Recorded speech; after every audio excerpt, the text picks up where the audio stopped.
د نیوز پریس چینل لیدونکو سلام ستړي مشئ پام وکړئ تازه لاندو مهمو خبرونو ته. افغانستان اسلامي امارت امریکا ته وایي که مو پرېکړه لغوه نه کړه پر خپله تګلاره بیا کتنه کوو. افغان حکومت د کنګل شوې شتمنۍ د ویشلو په تړاو امریکا ته خبرداری ورکړی دی.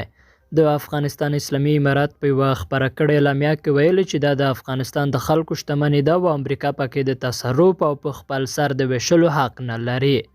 اعلامیه وایي د امریکا دغه کړنه د نړیوالو قوانینو خلاف او د دوحې هوکړې خلاف عمل دی چې افغان حکومت یې پر وړاندې خپل دریځ لري. سرچینه کږي امریکا د ژر تر ژره له خپلې پرېکړې په شا شي او که دا کار ونه کړي نو افغان حکومت هم اړ دی چې د دغه هیواد پر وړاندې خپله تګلاره بدله کړي.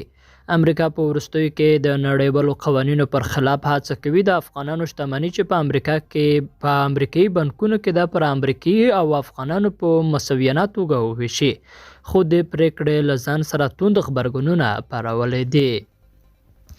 او عربي هیوادونه وایي افغانستان کې د تلپاتې سولې او ثبات غوښتونکي یو. د خلیج هیوادونو ټولنې په افغانستان کې د دایمي سولې او ثبات غوښتنه کړې ده.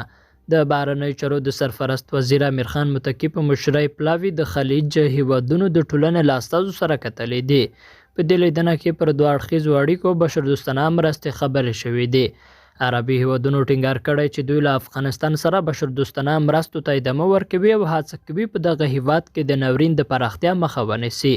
دوی همداراز ویلي چې عربي هیوادونه په افغانستان کې د دایمي سولې او ثبات غوښتونکي دي او د سولې پر یوه داسې پلان ټینګار کوي چې په پایله کې د ښځو په ګډون د افغانستان ټول قشرونه ځان په حکومت کې وویني.